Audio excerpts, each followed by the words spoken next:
read those words. It's just fascinating, including his inauguration speech in March 1933, because he comes to power as president just 6 weeks after Hitler does in Berlin in January 1933. Hitler takes over in end of January. Roosevelt is sworn in on the 6th of March 1933. Because in those days, inauguration was in March, not January, and it is moved to January during the war. And he talks about the good neighbor policy. And he says, rather than kind of, bullying people and telling them what to do and dipping our nose in where it's not wanted, why don't we have a good neighbor policy where we're nice to our neighbors and actually we treat them well? And hey, how about this for an idea? So basically what we do is we help them and we encourage them to find democracy. We encourage them financially.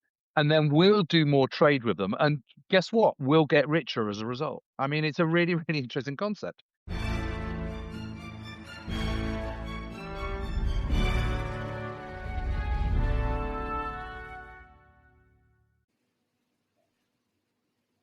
Hello, I'm Zeb Baker-Smith, editor at Aspects of History. The economic turmoil of the 1930s and the need to create a new post-war fiscal order after 1945 were the challenges faced by Presidents Franklin Delano Roosevelt and Harry Truman. Their vision and the policies by which they enacted it underpinned recovery, global cooperation, and long-term stability. Joining Phil Craig for this episode of the Aspects of History podcast, historian and Chalke Valley History Festival Supremo James Holland offers his thoughts on those leaders of the free world who contributed so much to both Europe and North America in the 21st century. His latest book, The Visionaries, The Making of the Post-World War II Order in the West, examines international responsibility and the enduring impact of political leadership, considering the stark contrast between past and present economic strategy. Do not miss next week's episode as Dr. Chris Given-Wilson discusses Thomas Arundel with Nathan Amin, recounting the life and times of a remarkable figure who served as Chancellor and Archbishop before helping change the path of English politics forever. But for now, sit back and enjoy James and Phil's discussion on the Visionaries.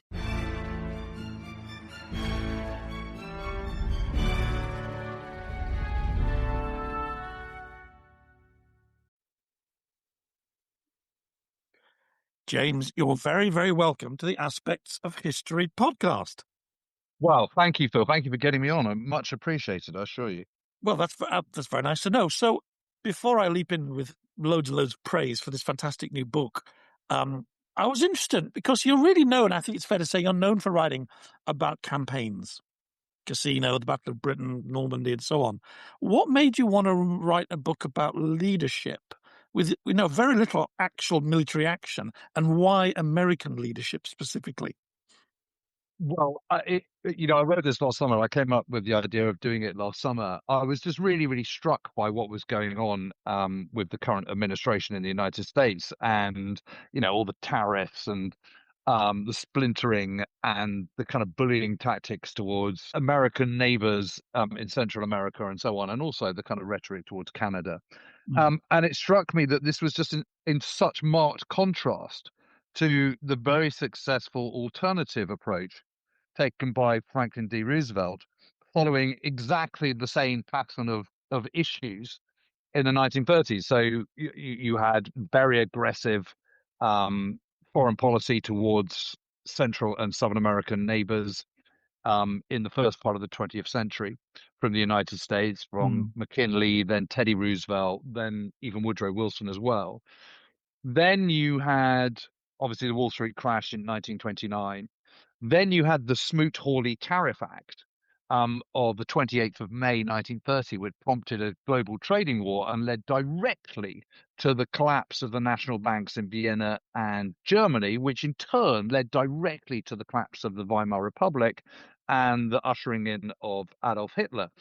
And then 6 years later, the world was at war. So it seemed to me that there was some sort of useful lessons to be learned from history. Now, I'm not arrogant enough to think that this is going to have the slightest bit of sway on anyone.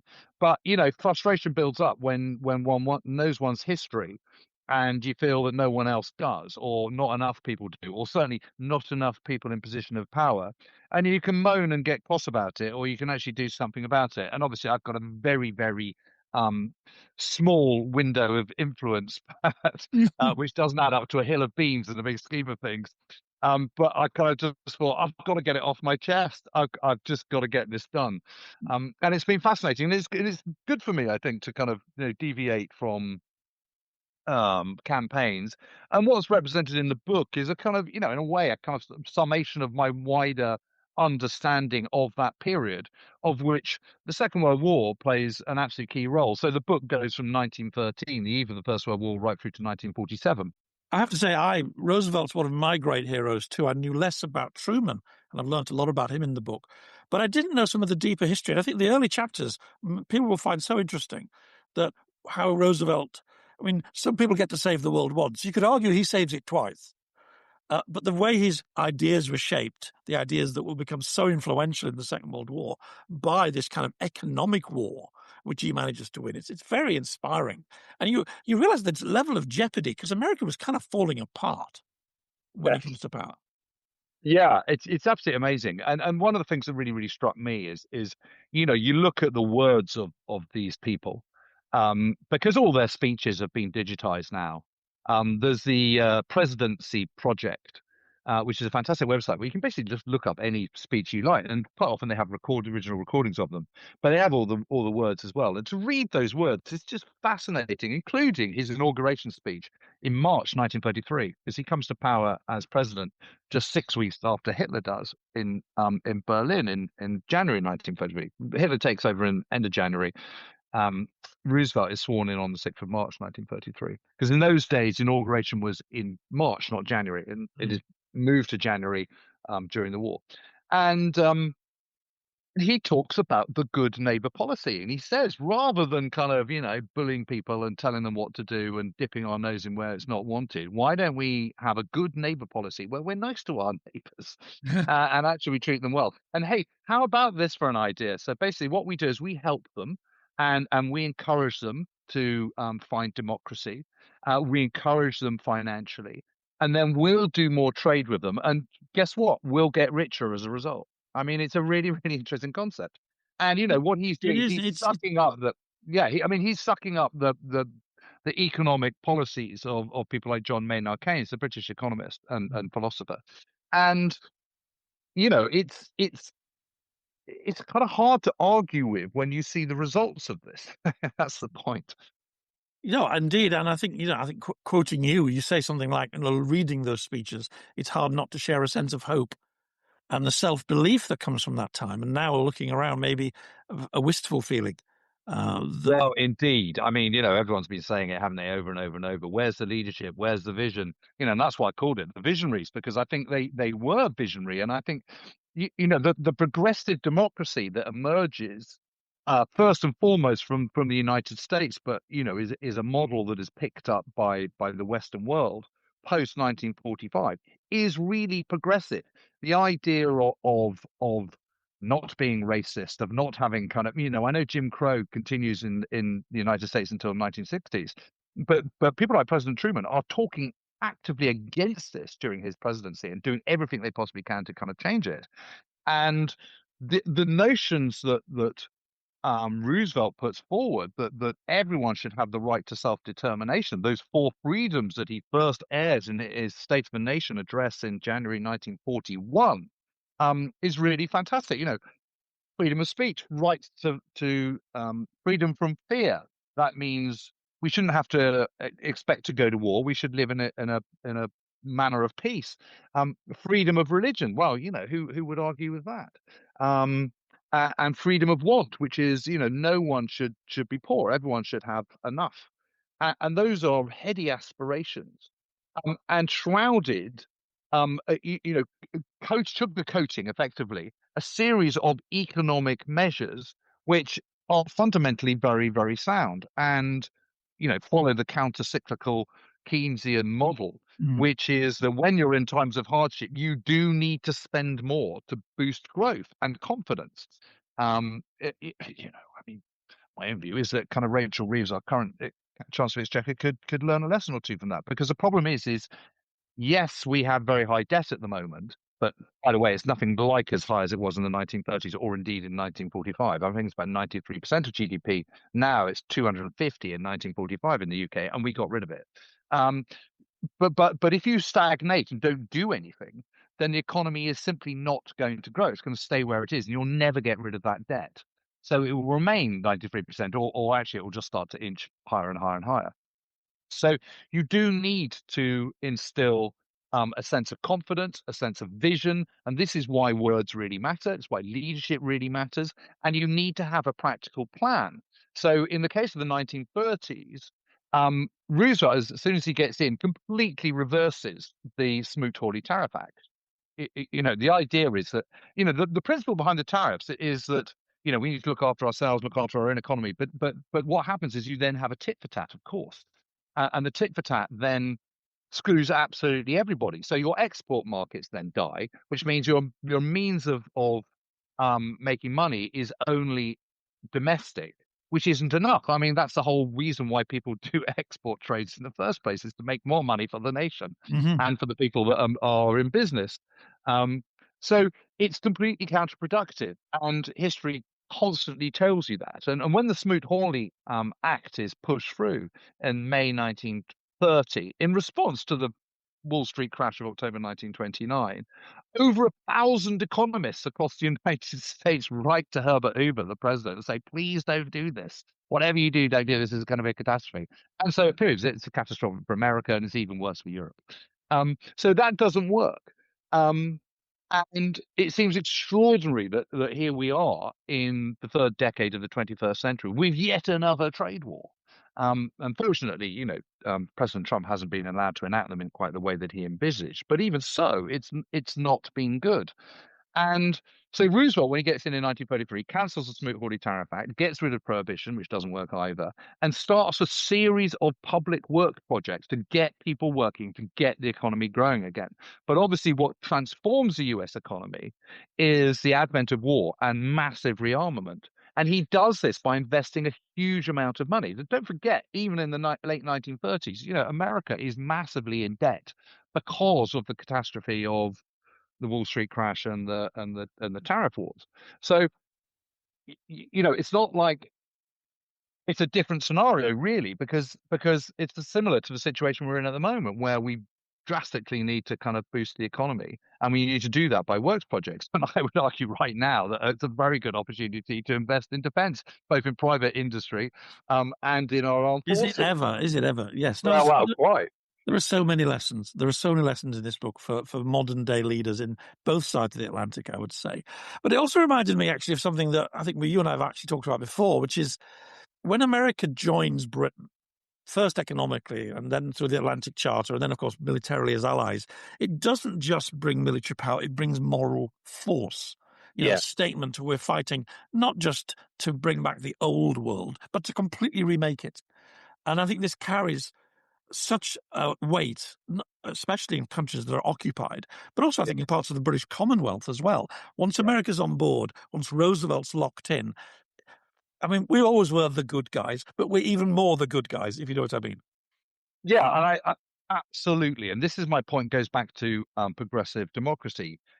That democracy that emerges post 1945, which you and I have grown up with, Phil, and which most people in the UK and elsewhere have grown up with, is the democracy which is visioned by Roosevelt and Truman and the people around them.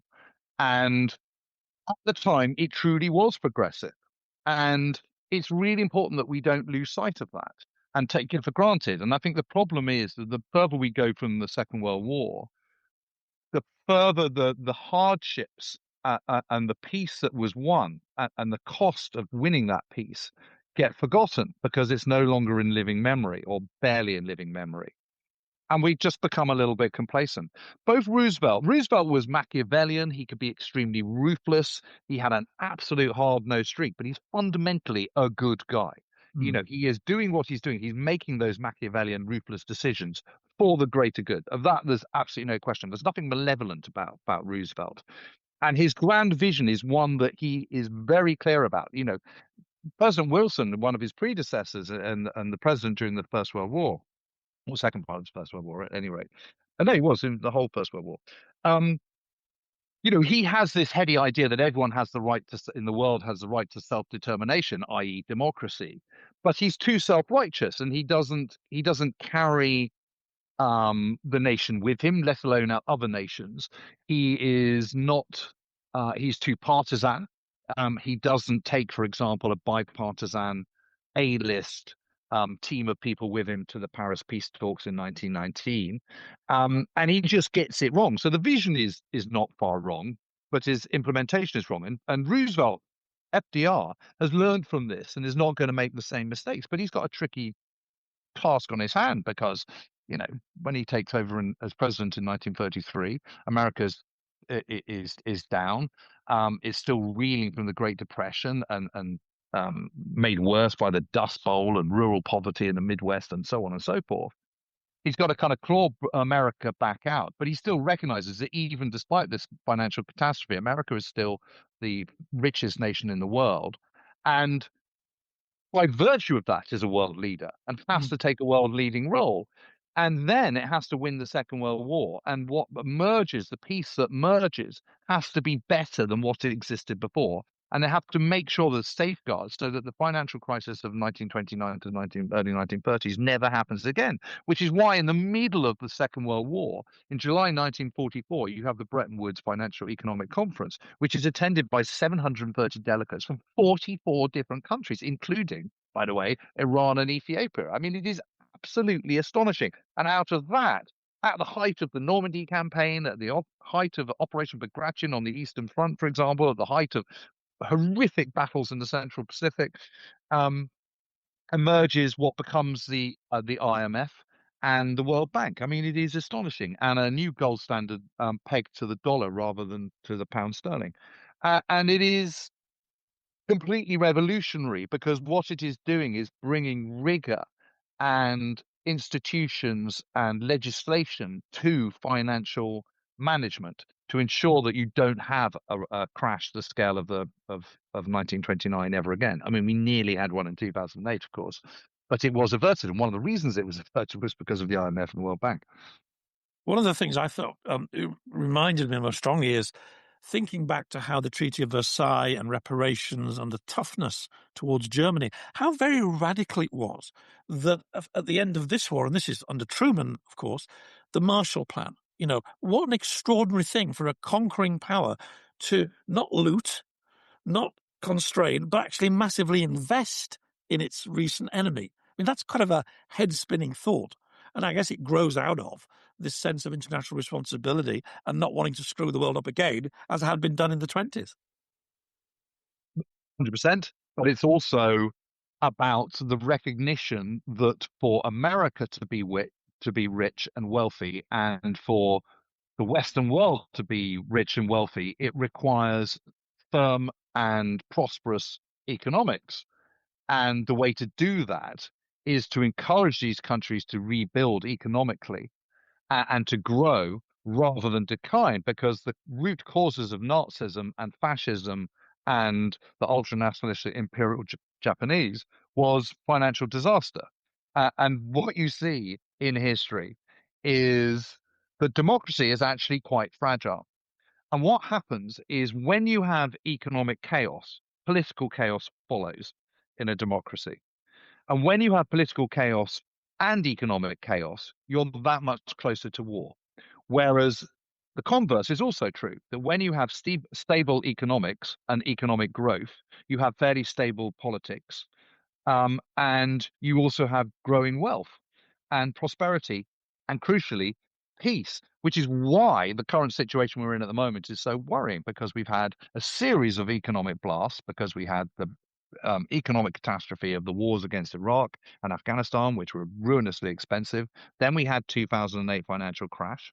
Then we've had the pandemic, just as there was a pandemic in 1919 with the Spanish flu. Mm. And what have we seen? We've seen the splintering and fracturing of democratic politics. That is why we've ended up with Trump. That is why Wilders did as well as he did in Holland. That's why we've got Reform and the Green Party in the UK, because the economy is not growing, and people are worse off, not better off. And so in a democracy, when that happens, the parties that you traditionally rely on to steer you through on a steady course through the economic mire, confidence is lost. And if you don't come up with an alternative, enlightened vision of how to get out of this mess, voters will go, well, this lot are hopeless. What's the alternative? And the alternative is a wrecking ball, and the wrecking ball sounds quite attractive. A warning to everyone, though, is that wrecking balls never, ever work and always make people financially worse off than better off. Yes, that's right. This rise of extremism, people looking for new solutions. But the new solution is because the wrecking ball politics, if the wrecking ball politics had any merit, the traditional parties would have already adopted them. Hello, Zeb here. Please forgive my interruption, but I wanted to let you know that at Aspects of History, we produce a digital magazine featuring articles, interviews, short stories, and book reviews of the best historical writing available. Authors featured including Ben McIntyre, Lucy Worsley, Andrew Roberts, and plenty more. An annual subscription is available for only $9.99. That's pounds or dollars. Yep, you heard that right. That's 6 issues for under £10 or dollars. Head over to aspectsofhistory.com to subscribe, where you can also give subscriptions. Now back to the show. Now, there's a great scene at the beginning of the book, Truman speaking to Congress. I think it's when he announces that they're going to invest in Greece to help the Greeks with the bailout, which is, I guess you might think, is the beginning of the whole Marshall Plan, although it's not really called that yet. Do you think Roosevelt would have done the same, or is this very much something that Truman owns? Is it his vision, or is he just continuing with Roosevelt's?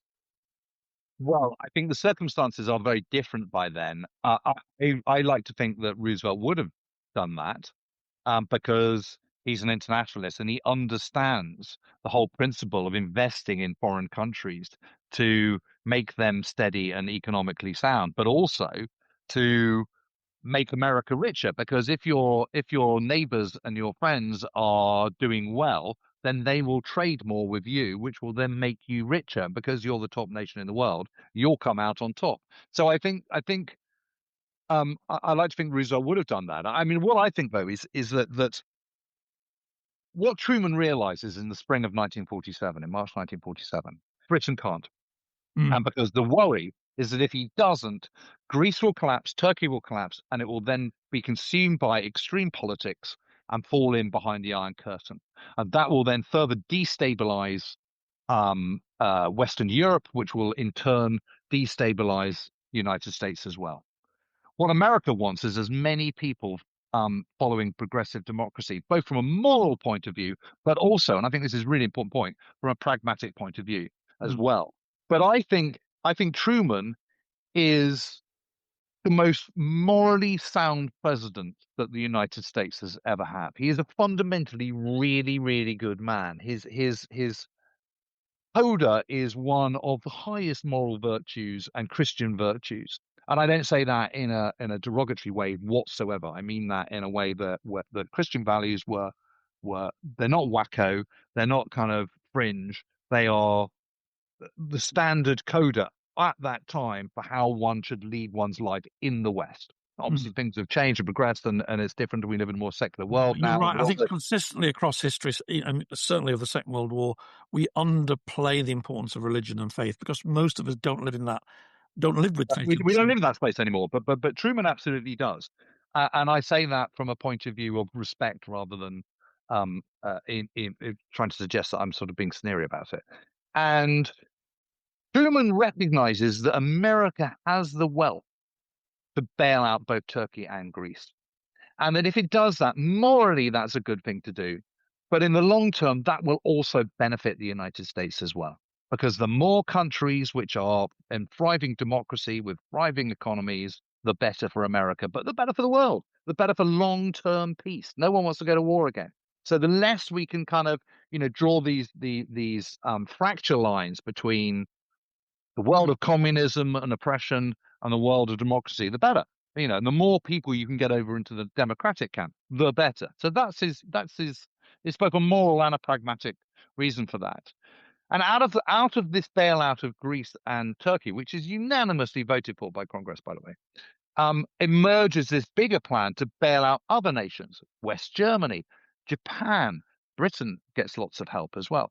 Italy, a lot of the vanquished nations, and it's as you point out, it is truly radical that the victors should be financially bailing out the vanquished. And again, it's easy to just take this for granted in retrospect. It just happened and this was how it was. And it becomes the Marshall Plan because one of the best appointments Truman makes is a Secretary of State, is General George C. Marshall, who's been the Chief of Staff, the most senior military man in the United States Armed Forces from the 1st of September 1939, right up until and beyond the end of the Second World War.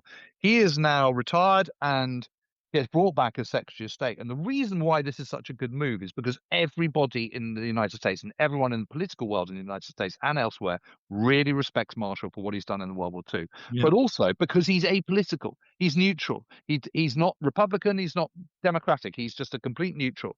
And so he can get his way. But the idea, the Marshall Plan, this financial bailing out, is actually Truman's plan. It's a Truman doctrine. And one of for those who don't know, James, in a sentence, what is the Marshall Plan? Is it a loan? Is it no? It's just financially bailing countries out. It's basically just handing them huge great dollars of cash to make sure that they can instigate the economic growth they need. But it's also bringing advice and help and contracts and all sorts of stuff as well. And the counterpoint is, oh well, they didn't give that much, and actually it didn't really didn't make that much difference. That is absolute counterpoint history which is not borne out at all in evidence. The evidence is that this made a huge difference because it was vital growth at a vital moment. And Europe saw the biggest period of growth ever between this time, the instigation of the Marshall Plan and the kind of mid-1960s. So it starts with the Marshall Plan. And the really interesting thing is a journalist asks Truman and says, but Mr. President, surely this is a Truman doctrine. Why isn't it called the Truman Plan? Not, why is it called the Marshall Plan and not the Truman Plan? And Marshall says, I'm not doing this for credit. I'm doing this because it's the right thing to do. Wow. I mean, can you imagine President Trump saying that? Oh no, he would. If he was to do anything like it, he'd demand gold statues. But the problem is with the head of the number one leader of the inverted commas free world, acting and talking like that, you're legitimizing that narcissism, that selfishness, that self-interest, that egocentricity, that me, that kind of blame and claim. Yeah, everything's transactional. Nothing. Yeah, but it's more than just a transactional. It's putting me first and foremost on everything, and that filters down across society, so that you feel so that members of the Western world today feel entitled. They feel that everybody owes them something, rather than going back to that amazing line that JFK comes up with in his inauguration speech, which is, don't ask what America can do for you, ask what you can do for America. That's the lesson that the wider public needs to get a grip on, which is that no one owes you anything. That you owe society, individuals owe society a sense of respect and hard work and industry and being a good citizen. And this sort of self-interest and selfishness is not really the way to go. Self-interest can come as a byproduct of being a good citizen. And that's the message that's coming through on a long chain of presidents, from Roosevelt to Truman to Eisenhower to JFK, and which has completely gone. It hasn't completely gone, but it has gone from the topmost. That's the point. We no longer are getting that consistent message coming through from our leaders, and that's why it's such a disaster hearing Trump talk all this nonsense, because he is encouraging that scale of selfishness and self-interest, rather than promoting community. If the president can act like that, then why shouldn't I fiddle my taxes? Why shouldn't I overclaim my benefits? Why shouldn't I break the law? Exactly that. Interesting. Exactly that. And why Truman is so exceptional is because he's such a paragon. I mean, Truman spends most of his presidency not in the White House because the White House is falling to pieces. And when Roosevelt was there, everyone said, Mr. President, you need to sort out the White House. He said, well, I don't really care about being ramshackle. I quite like it. Just leave it as it is. But by the time that Truman got in there, Truman always felt uncomfortable about being president anyway. So he felt it was above his station. So they said, Mr. President, we really need to upgrade the White House. And he goes, sure, crack on. I'll just move out. And so he lives in Blair House, which is, a fraction of the size, and is across the way.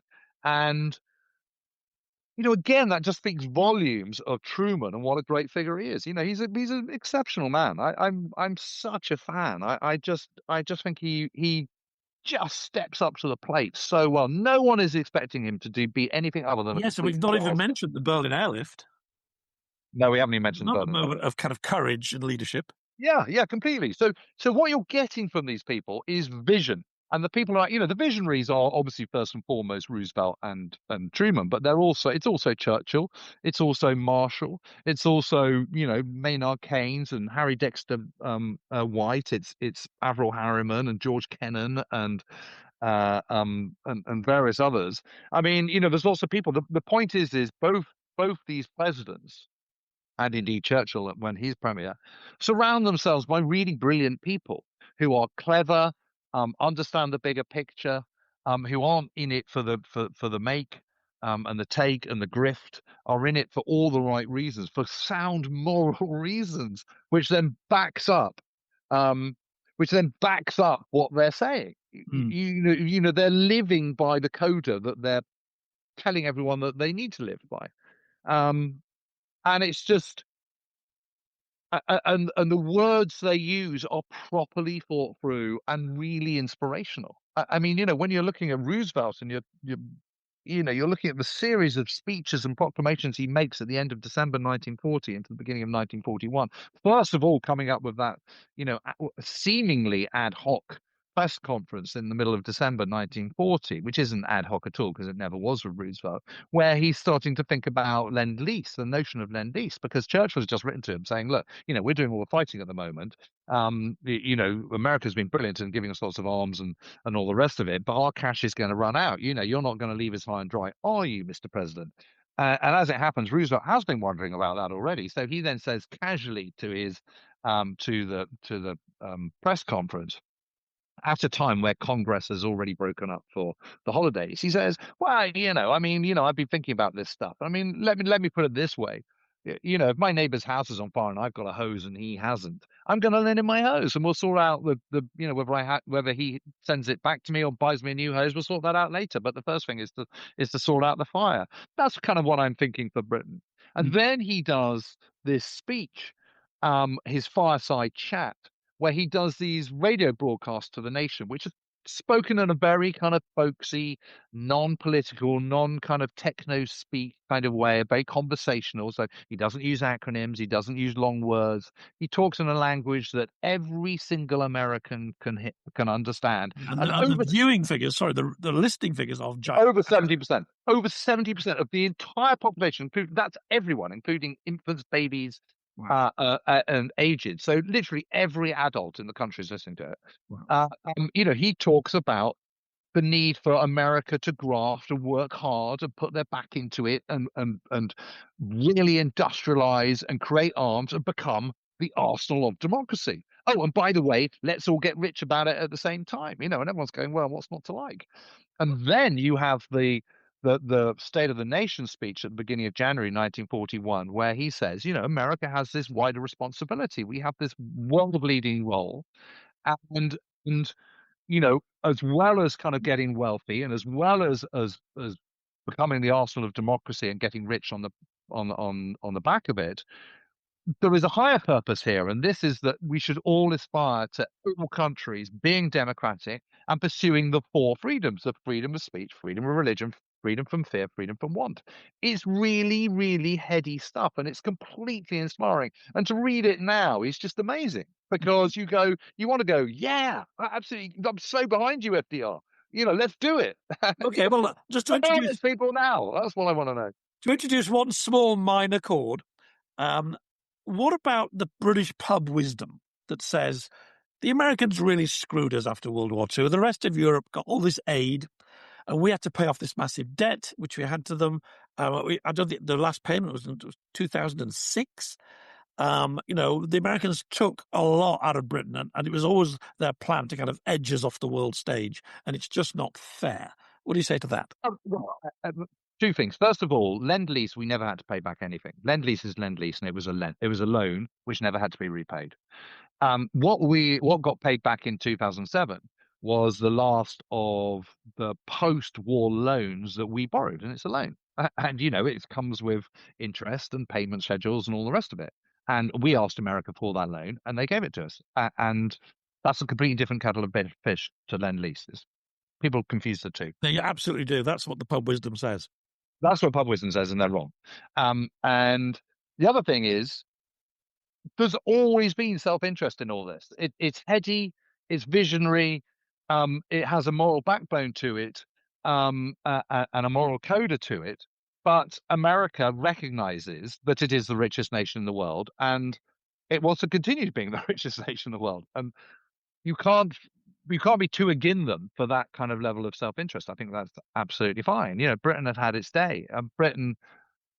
The empire was fading in 1939. It was broken by 1945. And, the next 25 years was about releasing the empire and looking internally. But by the way, that was a personal choice of British citizens who voted in the Labour government in 1945 and who wanted to get rid of the empire. They didn't want to be saddled with that anymore. So, these were the choices, the democratic choices of the nation. And we did get rid of our war debt, and we did prosper. It did grow consistently. The world that you and I were born in was a world that had benefited massively from the arrangements that you described. Yes. And then it all went pear-shaped in the 1970s, and then it all grew up again in the 1980s. Then it went pear-shaped again in the early 1990s. And by the end of the 1990s and the noughties, it was all absolutely fine until 2008.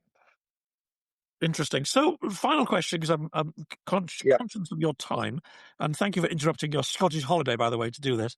Scottish research trip, I should say. Oh, right. Tell the accountants it's always a research trip. That's what I do. What do you think you've learned? I mean, we've talked a lot about today and modern politics and the lack of vision and the lack of leadership. But, nobody comes out of any kind of book without being changed in some way. How has this one changed you? Well, it's just given me greater respect for those two titanic figures at the center of it, Roosevelt and Truman. But really, it's just made me feel very, very frustrated that not enough people today understand the benefits of their vision and what they were trying to achieve and what they achieved very successfully. I mean, whenever you're confronted by financial chaos, there's always different solutions. And there's one solution which is going to cause further mayhem, and discord and disruption and be the wrecking ball. And there's another one which is going to help get us out of the mire and grow us both morally and financially and secure long-term peace. And that's the route that Roosevelt and Truman took, and that is the route that we're not remotely taking at the moment. So, I'm a little troubled. Very well said. Maybe you should think of running for Parliament, James. I don't think so.